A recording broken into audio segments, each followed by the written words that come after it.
हर खबर पर होगी आपकी पकड़।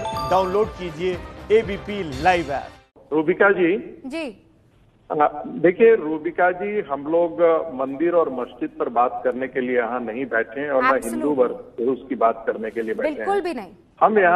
हम यहाँ बात कर रहे हैं कि मौलाना साद ने जो किया वो उसे हम किस रूप से हम उसे देखें। मुझे लगता है कि मौलाना साद ने जो कुछ भी किया है मुसलमानों के साथ तो गलत किया ही किया है, पूरी मानवता के खिलाफ उन्होंने काम किए हैं, भारत के खिलाफ उन्होंने काम किए हैं। यदि मरकज नहीं होता तो मैं आज भी कहता हूं कि आज जितने बड़े स्तर पर कोरोना से ये देश को जूझना पड़ रहा है संभवतः वह नहीं हुआ होता। 33% और कहीं कहीं पर तो 90% से 95% जो है वो देन जमातियों की है। ऐसी स्थिति में यदि जमात के लोग कहते हैं कि मौलाना साद ने उनको वहां रखा तो यह निश्चित तौर पर उनके खिलाफ एक कार्रवाई बनती है। और हम लोगों ने देखा है कि पिछले विगत 1-1.5 महीनों के अंदर 22, 24, 26 मार्च के बाद से हमने देखा है मौलाना साद तरह तरह के पैसे बदलते रहे हैं, कानून से बचने की कोशिश की है। यहां तक कि वो सरकारी अस्पताल में अपनी जांच भी नहीं करवाना चाहते हैं। तो बहुत कुछ ऐसी चीजें हैं जो मौलाना साद से छिपाना चाहते हैं। एक बात मैं कहना चाहता हूं कि यदि आसाराम बापू को जेल दिया जा सकता है, यदि राम रहीम के खिलाफ बंदूकें निकाल करके उनको घेर करके घसीट करके लाया जा सकता है, तो मौलाना साद के खिलाफ ऐसी बातें नहीं की जा सकती है, ऐसा मैं नहीं मानता। ये देश की जनता यदि मौलाना साद को घसीट करके तिहाड़ जेल में बंद करता है तो मुझे लगता है पूरी देश की जनता इसके साथ खड़ी होगी, पूरी देश की जनता खड़ी होगी। और मुझे मालूम है कि जो देशभक्त मुसलमान होंगे वो भी इसके साथ खड़े होंगे। ये और बात है कि तबलीगी जो है वो पैन इस्लामिज्म में बात करता है।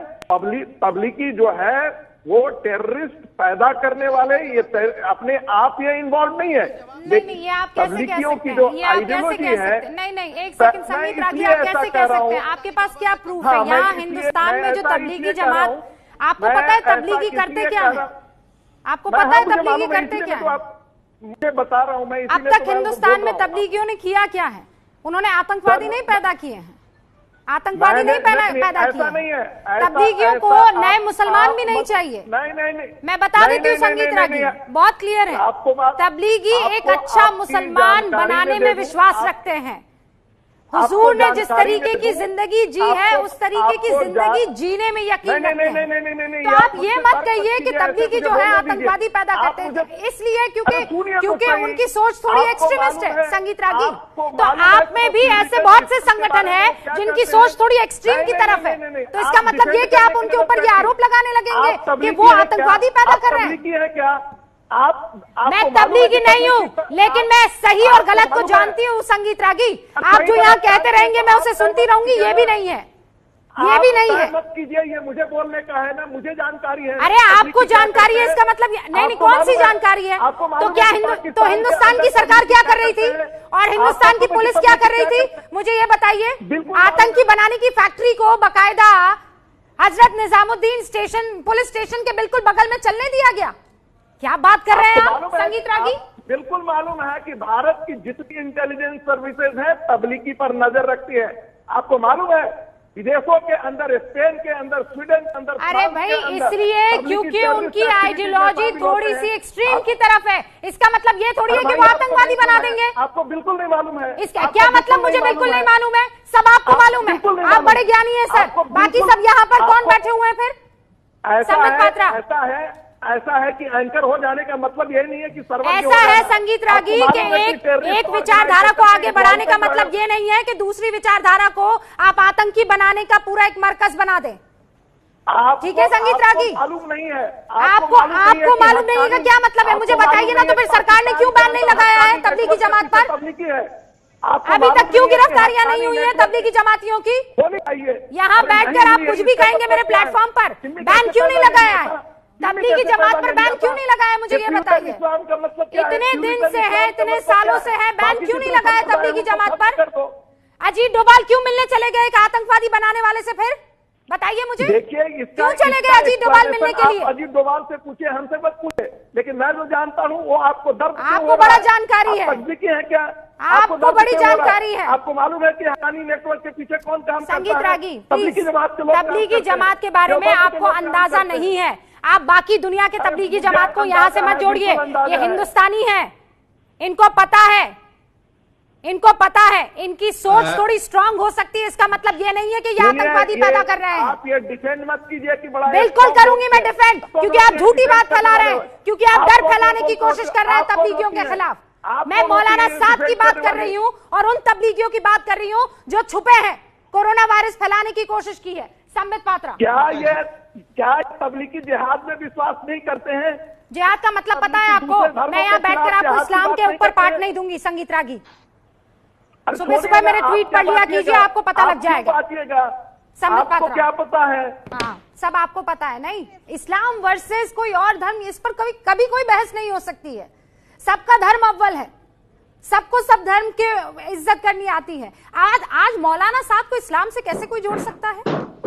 मौलाना साद, शोएब जामई, एक सेकंड, मुजीबुर रहमान भारत रत्न मिलेगा, रुकिए रुकिए। परेशानी क्या शोएब जामई, मौलाना साद के खिलाफ बोला जाता है और सबके खिलाफ, मौलाना साद के खिलाफ बोलिए ना, आप किसी जमात के खिलाफ कैसे ठीक है रूबिका जी, बोला जाना चाहिए। मैं तो डिस्कशन ही मौलाना साद के खिलाफ कर रही हूँ। ये अपनी बारी में बात करें। अब आप अपनी बारी में बोलिएगा, सही कह रहे हैं शोएब जामई। रुक जाइए संगीत रागी। रूबिका जी, शोएब जामई, देखिए रूबिका जी, मैं एक बात आपसे स्पष्ट तौर पर कहता हूं कि वाकई में हम इस्लाम और हिंदू की बात नहीं कर रहे हैं, बल्कि मौलाना साद की बात कर रहे हैं। और मैं कहीं वेयर अबॉर्टरीज नहीं किया। हालांकि मैं चाहता तो कानपुर का जो अभी 20,000 लोग जमा हो गए शोभन सरकार के अंतिम यात्रा में और लॉकडाउन की धज्जियां उड़ा दी, उसका भी चर्चा करता। मैं चाहता तो सागर के मुनि महाराज जो यहां से लोग जमा हो गए और कोरोना फैलाए, वहां पे पॉजिटिव निकले, उसका भी चर्चा करता। लेकिन मैंने वेयर अबॉर्टरीज नहीं की। मैंने कहा कि मौलाना साद साहब का ऑडियो फेक है, इसके बारे में जानकारी पत्रकारों ने, पुलिस के सूत्रों, इंस्पेक्टर राजन, इंस्पेक्टर सतीश कुमार, एफएसएल और बीपीआरडी जो कि भारत सरकार की वेबसाइट है, ब्यूरो ऑफ पुलिस डेवलपमेंट, उन हवाले से दी है और उसकी स्क्रीनशॉट भी हमारे पास मौजूद है। संगीत रागी तबलीगी जमात को आतंकवादी बनाने की फैक्ट्री बता देंगे और आप जो है मौलाना साद को सबसे बड़ा मसीहा बता देंगे। ये दो एक्सट्रीम्स हिंदुस्तान में नहीं चल सकते हैं।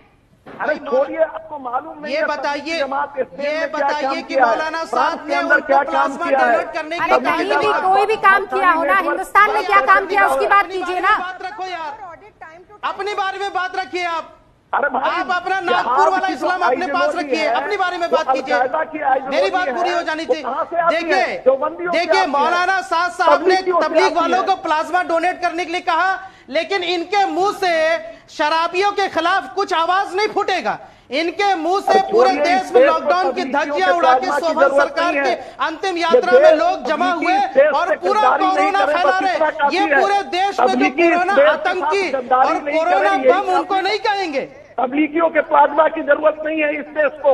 अच्छा, अरे भाई तबलीगियों के प्लाज्मा की जरूरत नहीं है। देश के अरे कोरोना जिसको होता है उसके प्लाज्मा की जरूरत होती है।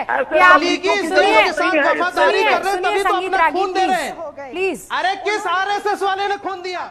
ये अब आप इसको आरएसएस वर्सेस तबलीगी कर देंगे। आप दोनों प्लीज एक्सट्रीम में जा रहे हैं। संगीत रागी, आप इस तरीके की डिबेट कभी नहीं करते हैं। क्या हो गया है आज आपको? आपने कौन सी नफरत का चश्मा पहन लिया है संगीत रागी? संगीत रागी, आप कैसे पूरी जमात को किसी केस में घसीट सकते हैं? डोनेट किया ये बताओ। क्यों नहीं घसीट सकते हैं? जमात की आइडियोलॉजी है तो क्यों नहीं घसीट सकते हैं? अरे भाई ये वही लोग हैं रूबिका जी जिन्होंने महात्मा गांधी को मारा। ये वही लोग हैं जो भारत की आजादी में कभी हिस्सा नहीं लिए, हिंदुस्तान की स्वाधीनता संग्राम में कभी हिस्सा नहीं लिया। ये संविधान को बदलना चाहते, इनके हाथ दंगों में रचे हुए हैं। इन्होंने मासूम हिंदुओं को दंगाई बनाना, इन्होंने मासूम हिंदुओं को भड़का करके देश में हिंदू मुस्लिम का नफरत का आग लगाया। यही लोग आज इस्लाम पे ज्ञान दे रहे हैं। अरे अपना घर देखो जाके, कितने मुसलमानों के खून से रंगे हुए हैं। यही वो लोग हैं जिन्होंने तबरेज की हत्या की, यही लोग हैं जिन्होंने पहलू खान और अलीमुद्दीन की हत्या की। वो तमाम शहीदों का खून ये कहता है। यहाँ पर नहीं, सबने अपना एजेंडा जो है बेपर्दा कर दिया। सबने यहाँ पर आज पूरे देश ने देख लिया सच्चाई किसी को पसंद नहीं है, सच्चाई किसी को भी पसंद नहीं आती है।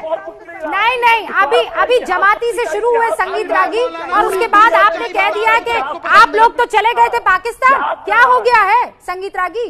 ठीक तो हैं? आजकल आप भी रोजा रख रहे हैं क्या? नहीं, इसीलिए गुस्सा आ रहा है। मुझे रोजा की जरूरत नहीं है। क्यों किस बात पर आप इतना गुस्सा कर रहे हैं?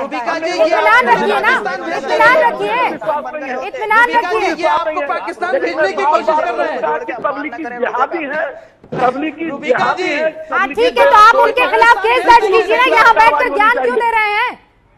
बैन लगवाइए ना। आपका तो पूरा संगठन है, क्या कर रहा है फिर? क्यों आप ऐसे लोगों को घूमने दे रहे हैं फिर संगीत रागी? 70 साल में अरे अब तो 6-7 साल हो गए हैं। क्या 70 साल कर रहे हैं आप? संबित पात्रा, संबित पात्रा। लड़ाई झगड़ा बंद हो जाए तो मैं हाँ, मुझे कुछ नहीं मालूम है। सब परम ज्ञानी संगीत रागी जी को मालूम है भाई। हाँ, आपको सिर्फ आपको मालूम है और किसी को नहीं मालूम है। ये देश की सरकार को भी नहीं मालूम है, इंटेलिजेंस को भी नहीं मालूम है, बाकी जितने भी पुलिस वाले हैं उनको नहीं मालूम है, एनएसए को भी नहीं मालूम है, अजीत डोभाल को भी नहीं मालूम है। जो मालूम है परम ज्ञानी संगीत रागी को मालूम है। आपको मालूम है कि तबलीगी जमनी तहजीब के खिलाफ है। आप किस जमनी तहजीब की बात करते हैं? आइडियोलॉजिकल डिफरेंसेस का मतलब ये नहीं है कि आप उसको किसी भी अति तक ले जाएंगे। आइडियोलॉजी एक्सट्रीम, ये तो हमने भी पढ़ा है, लेकिन आप कैसे कह सकते हैं कि वो आतंकवादी बना रहे हैं हिंदुस्तान में बैठकर? मैं आपको बार बार नहीं समझा सकती हूँ। आपको नहीं समझना, मत समझिए। What do you mean? Who are you? I am Rubika Liyaquat. नहीं पता आपको? You are Rubika Liaquat. You have right to question that. You have right to. I have asked you a question, लेकिन मैं आपको ये जगह नहीं दूंगी किसी भी जमात को पूरे तरीके से बदनाम करने के लिए। क्लियर हूं मैं, संबित पात्रा। इसका मतलब तबलीगी जमात यदि आतंकवादी विरोधी गतिविधियों में सम्मिलित है तो उसके बारे में बात नहीं किया जाए, क्योंकि वो मुसलमान है। देश के एजेंसी को कहना पड़ेगा कि वो आतंकवादी संगठन है। आप देश की एजेंसी नहीं है। मैं आपको कोई राइट नहीं देती हूँ ये डर फैलाने का, और मैं अब आपको स्क्रीन से बाहर कर रही हूँ सर। I am sorry.